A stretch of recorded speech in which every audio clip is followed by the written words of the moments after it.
भगवान श्री राम जी ने बताया, मृत्यु के बाद घर में माता पिता की तस्वीर लगाना चाहिए या नहीं। सुनिए यह कथा और हो जाइए भवसागर से पार। दोस्तों, भगवान श्री राम जी कहते हैं कि माता पिता हमारे प्रथम देवता होते हैं। उनका प्रेम, त्याग और आशीर्वाद हमारे जीवन की सबसे बड़ी संपत्ति है। परंतु जब वे इस संसार से विदा लेते हैं तो लोग उनकी स्मृति में उनके चित्र अपने घर में लगाते हैं। ऐसे में यह प्रश्न उठता है कि क्या मृत्यु के पश्चात माता पिता की तस्वीर घर में लगानी चाहिए? क्या इसका कोई आध्यात्मिक प्रभाव होता है? आइए जानें भगवान श्री राम जी इस विषय में क्या कहते हैं। आज की इस अलौकिक कथा में भगवान श्री राम जी स्वयं एक भक्त को इस रहस्य से अवगत कराते हैं। यह प्राचीन समय की बात है। एक दिन देवर्षि नारद पृथ्वी भ्रमण पर निकले थे। तब उन्होंने देखा कि कुछ लोग किसी मृत व्यक्ति की चिता के पास खड़े होकर रो रहे हैं और मन ही मन दुखी हो रहे हैं। कुछ समय बाद उस मृत व्यक्ति के परिजनों ने उसका चित्र अपने घर में लगाया और उसके समक्ष बैठकर उसे स्मरण करने लगे। यह दृश्य देखकर देवर्षि नारद आश्चर्यचकित हो गए और सोचने लगे, जिस व्यक्ति की मृत्यु हो गई है उसके परिजन उसके चित्र को घर में क्यों लगा रहे हैं? वह अब इस संसार से मुक्त हो गया है, फिर उसके चित्र का घर में क्या प्रयोजन? क्या ऐसा करने से मृत व्यक्ति की कृपा प्राप्त होती है या इसका कोई और अर्थ है? देवर्षि नारद इस दृश्य को देखकर कुछ समझ नहीं पाए। अपने प्रश्नों के उत्तर पाने के लिए उन्होंने भगवान श्री हरि विष्णु जी के लोक वैकुंठ की ओर प्रस्थान किया। वहां पहुंचकर देवर्षि नारद ने भगवान श्री हरि विष्णु जी को प्रणाम किया। भगवान विष्णु जी ने देवर्षि नारद को देखकर समझ लिया कि आज वे किसी संदेह को लेकर पधारे हैं। तब भगवान विष्णु बोले, हे ब्रह्मनंदन देवर्षि नारद, आपका वैकुंठ लोक में स्वागत है। बताइए, आज किस उद्देश्य से आप यहाँ पधारे हैं? कौन सी चिंता आपको व्यथित कर रही है? निश्चय ही आज आप किसी शंका के समाधान हेतु यहाँ आए हैं। भगवान विष्णु जी की वाणी सुनकर देवर्षि नारद ने कहा, हे प्रभु, आज मैं आपसे यह जानने आया हूँ कि पृथ्वी पर जब किसी व्यक्ति की मृत्यु हो जाती है तो उसके परिजन उसका चित्र अपने घर में क्यों लगाते हैं? क्या ऐसा करना उचित है? ऐसा करने से परिजनों को क्या लाभ होता है? क्या मृत व्यक्ति का आशीर्वाद उन पर बना रहता है? देवर्षि नारद की बात सुनकर भगवान श्री हरि विष्णु जी बोले, हे देवर्षि नारद, आज आपने एक अत्यंत महत्वपूर्ण प्रश्न पूछा है। आपके इस प्रश्न के उत्तर में समस्त मानव जाति का कल्याण छिपा हुआ है। अतः हे नारद, मैं आपको इस प्रश्न का उत्तर एक अलौकिक कथा के माध्यम से देता हूँ। आप इस कथा को आरंभ से अंत तक ध्यान पूर्वक सुनिए, क्योंकि जो भी इस कथा को पूर्ण रूप से श्रवण करता है उस पर मेरी कृपा सदा बनी रहती है। देवर्षि नारद बोले, हे प्रभु, मैं आपको वचन देता हूँ कि जब तक आप यह कथा सुनाएंगे मैं उसे पूर्ण श्रद्धा और ध्यान से सुनूंगा। कृपया अब मुझे वह कथा सुनाइए। तब भगवान श्री हरि विष्णु जी कथा आरंभ करते हुए बोले, हे ब्रह्मानंदन देवर्षि नारद, यह कथा समस्त संसार का कल्याण करने वाली है। यह बहुत प्राचीन काल की बात है, जब भारत में रामदास नामक एक युवक रहता था। रामदास भगवान श्री कृष्ण का परम भक्त था। वह सदा सच्चे धर्म का पालन करता और अपने माता पिता की सेवा करता था। समय धीरे धीरे बीतता गया और वह अपने माता पिता के साथ एक सुखमय जीवन व्यतीत कर रहा था। रामदास की पत्नी का नाम साधना था। साधना भी एक चरित्रवान, धर्मनिष्ठ और पतिव्रता स्त्री थी। रामदास अत्यंत परिश्रमी तथा था। वह दिन भर श्रद्धा से परिश्रम करता और जो कुछ कमाता उससे अपने परिवार का पालन पोषण करता। उसे अपने माता पिता से अत्यंत प्रेम था। फिर एक दिन अचानक उसके माता पिता का निधन हो गया। रामदास अत्यंत दुखी हो गया। माता पिता के अंतिम संस्कार के पश्चात उसने उनके बड़े चित्र घर के पूजा स्थल में स्थापित कर दिए और प्रतिदिन उनकी पूजा करने लगा। अब उसका जीवन माता पिता की पूजा करते हुए बीतने लगा। कुछ सप्ताह बाद उसके जीवन में अजीब घटनाएं घटने लगी। मानसिक अशांति बढ़ने लगी, घर में कलह होने लगी और वह सपनों में विचित्र दृश्य देखने लगा। अब उसका अपनी पत्नी साधना से प्रतिदिन झगड़ा होने लगा। रामदास का मन पूरी तरह से अशांत हो गया। एक दिन वह गंगा के तट पर बैठकर रोने लगा। वहां गंगा किनारे श्री कृष्ण का एक मंदिर था।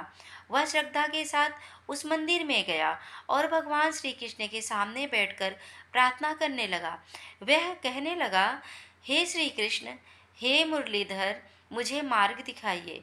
मैं अपने माता पिता की पूजा करके उन्हें श्रद्धांजलि अर्पित कर रहा हूँ, फिर भी मेरे जीवन में इतना अशांति क्यों है।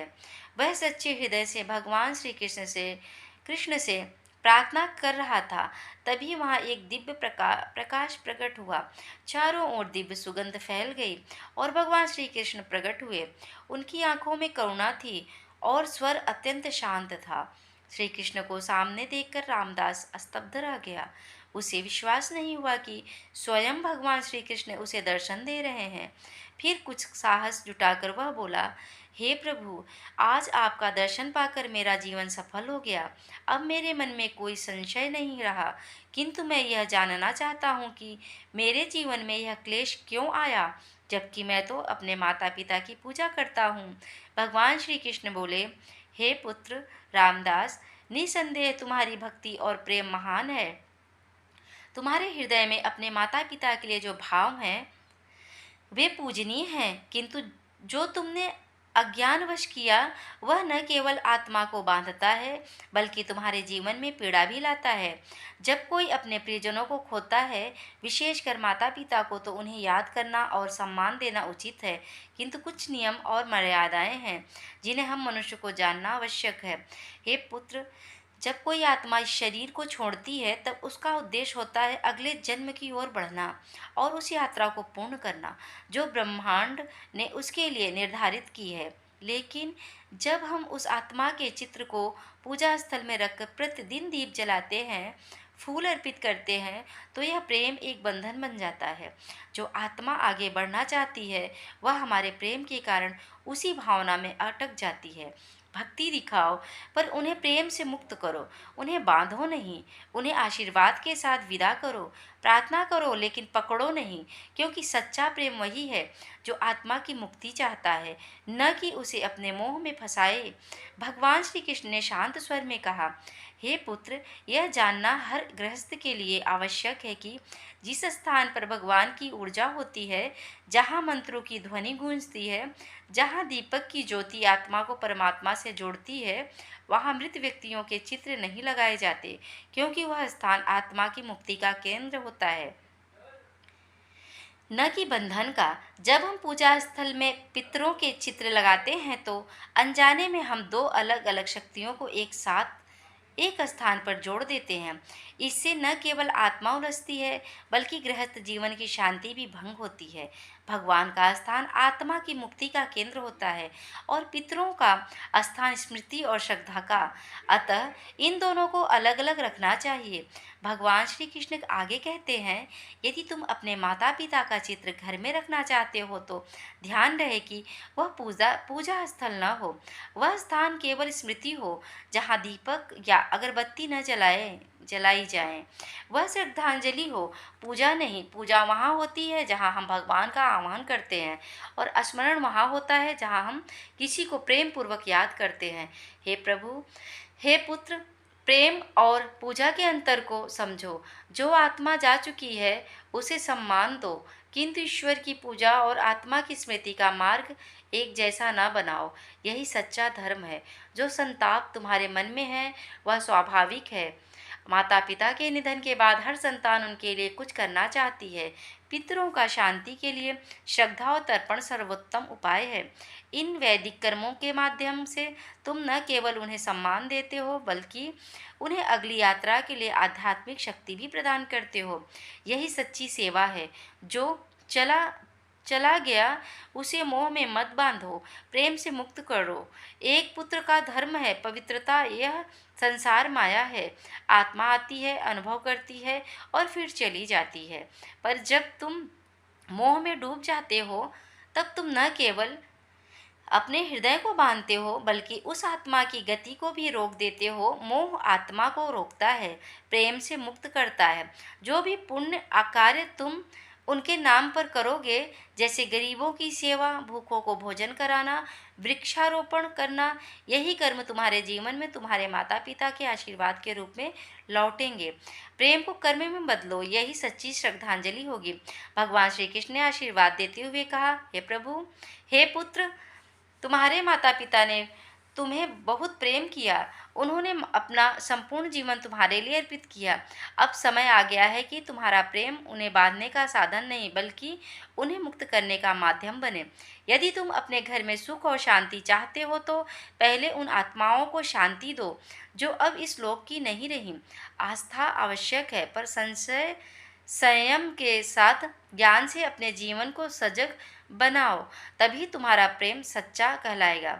इसके पश्चात देवर्षि नारद ने भगवान से पूछा, हे प्रभु, अब मैं जान गया कि मृत व्यक्तियों की तस्वीर रखने का रहस्य क्या है, परंतु मैं यह भी जानना चाहता हूँ कि क्या मनुष्य की मृत्यु के पश्चात उसका पूर्वजन्म होता है? क्या मृत व्यक्ति की आत्मा फिर मनुष्य के रूप में जन्म लेती है या किसी अन्य योनि में जाती है? तब भगवान श्री हरि की विष्णु जी बोले, हे देवर्षि नारद, जब आत्मा मृत्यु के बाद नए शरीर में प्रवेश करती है तब उसे पूर्वजन्म कहा जाता है। यह पूर्वजन्म कब और कैसे होगा, यह कई बातों पर निर्भर करता है। पूर्वजन्म के 3 मुख्य कारण होते हैं। पहला, संचित कर्म, पिछले सभी जन्मों के कर्मों का भंडार। दूसरा, प्रारब्ध कर्म, वर्तमान जन्म में जो सुख दुख मिलते हैं वे पूर्व जन्म के कर्मों से निर्धारित होते हैं।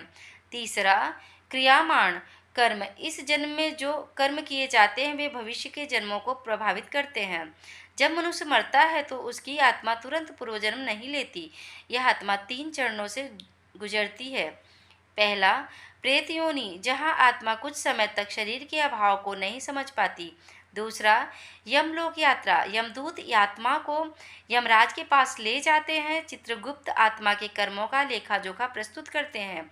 तीसरा, निर्णय, यदि पुण्य अधिक होता है तो स्वर्ग या उच्च लोक मिलता है, पाप अधिक हो तो नर्क या निम्न योनि मिलती है, और यदि पुण्य पाप समान हो तो मानव जन्म फिर से मिलता है। गरुड़ पुराण के अनुसार आत्मा को पूर्व जन्म के लिए 16 प्रकार की योनियों से गुजरना पड़ता है। पशु, पक्षी, कीट, जलचर, मनुष्य आदि जिसने हिंसा, छल और अधर्म किया हो वह निम्न योनि में जन्म लेता है। जिसने सेवा, भक्ति और धर्म का पालन किया हो वह दिव्य योनि या पुनः मनुष्य रूप में जन्म पाता है। जीवन आत्मा की यात्रा है। यह यात्रा तब तक चलती है जब तक आत्मा परमात्मा में लीन होकर मोक्ष प्राप्त नहीं कर लेती। अतः पूर्व जन्म केवल शरीर बदलना नहीं, बल्कि आत्मा की सनातन यात्रा का दर्शन है। यदि कोई व्यक्ति अतः पूर्व जन्म केवल शरीर बदलना नहीं, बल्कि आत्मा की सनातन यात्रा का दर्शन है। यदि कोई व्यक्ति बहुत अधिक पाप करता है तो वह अगले जन्म में पशु, कीट या राक्षस बनता है। यदि कोई व्यक्ति बहुत अधिक पुण्य करता है तो मृत्यु के पश्चात स्वर्ग को प्राप्त करता है, और यदि कोई व्यक्ति इसके विपरीत आचरण करता है, अर्थात घोर पाप करता है, तो उसे मेरे ही आदेश से नरक में अनेक वर्षों तक कठोर दंड दिया जाता है तथा उसे नरक की भयंकर यातनाएं सहनी पड़ती हैं। आगे भगवान श्री हरि विष्णु जी कहते हैं, हे देवर्षि नारद, दूसरा कारण है ये कारण है मृत्यु के समय व्यक्ति की मानसिक अवस्था। इस विषय में तीनों लोकों में स्वामी भगवान शिव जी कहते हैं कि मृत्यु के समय जिस भाव में व्यक्ति होता है वही भाव उसके अगले जन्म को निर्धारित करता है। यदि कोई व्यक्ति मृत्यु के समय भगवान का स्मरण करता हुआ अपने प्राण त्यागता है तो वह मोक्ष को प्राप्त करता है, परंतु यदि कोई व्यक्ति सांसारिक इच्छाओं, क्रोध, मोह या काम में डूबा हुआ शरीर त्यागता है तो वह उन्हीं भावों के अनुसार पूर्वजन्म प्राप्त करता है। फिर भगवान श्री हरि विष्णु जी आगे कहते हैं, हे देवर्षि नारद, अब मुझे आशा है कि तुम्हारे सभी प्रश्नों के उत्तर तुम्हें प्राप्त हो गए हैं। देवर्षि नारद जी भगवान श्री हरि विष्णु जी से कहते हैं, हे प्रभु, आपके मुख से ये उत्तर पाकर मैं कृतार्थ हो गया। अब मैं इन दिव्य ज्ञान को तीनों लोकों में प्रचारित करूँगा। इसके पश्चात देवर्षि नारद जी ने भगवान श्री हरि विष्णु जी को प्रणाम किया और पुनः भ्रमण के लिए निकल पड़े। इस कथा से हमें यह शिक्षा मिलती है कि माता पिता की आत्मा को बांधना नहीं चाहिए, बल्कि उन्हें प्रेम पूर्वक मुक्त कर देना चाहिए। पूजा स्थल में केवल भगवान का ही चित्र होना चाहिए। यदि मृत व्यक्ति का चित्र लगाना हो तो उसे पूज्य न बनाएं, केवल स्मृति स्वरूप रखें। श्राद्ध, तर्पण और सेवा इन्हीं के माध्यम से सच्ची श्रद्धांजलि दी दी जा सकती है। मृत आत्माओं को मोह से नहीं, समर्पण और प्रेम से विदा करना ही हमारा कर्तव्य है। यही सच्चे पुत्र का धर्म है। यह दिव्य शिक्षा हमें भगवान श्री राम जी देते हैं कि बंधन मत बनने दो। जो इस संसार से जा चुका है उसे अपने आंसुओं से बांधो नहीं, अपितु अपने आशीर्वाद और शुभकामनाओं से मुक्त करो, क्योंकि आत्मा का अंतिम लक्ष्य भगवान की ओर यात्रा करना है और सच्चा प्रेम वही है जो आत्मा की उस यात्रा में बाधा नहीं बल्कि मार्गदर्शन बनता है। आशा है आपको यह कथा पसंद आई होगी। इसे अपने परिवार के सभी लोगों तक पहुंचाएं, जिससे सभी का कल्याण हो। जो भी इस कथा को प्रारंभ से अंत तक श्रद्धा और ध्यान से सुनेगा, उसे भगवान श्री राम जी, भगवान श्री कृष्ण जी और भगवान श्री हरि विष्णु जी की विशेष कृपा अवश्य प्राप्त होगी। ईश्वर की कृपा सदा आप सब पर बनी रहे। आप सभी का हृदय से धन्यवाद। प्रेम से बोलिए जय श्री हरि विष्णु। ऐसे ही और भी रोचक और आध्यात्मिक वीडियो के लिए चैनल को सब्सक्राइब कर लें। दोस्तों, आपको ये कथा कैसे लगी कृपया कमेंट करके ज़रूर बताइए। वीडियो पसंद आया हो तो लाइक करें और अपने दोस्तों के साथ शेयर करें। कमेंट बॉक्स में जय श्री राम लिखना ना भूलें। फिर मिलते हैं एक और दिलचस्प वीडियो के साथ। धन्यवाद। जय श्री कृष्णा। राधे राधे।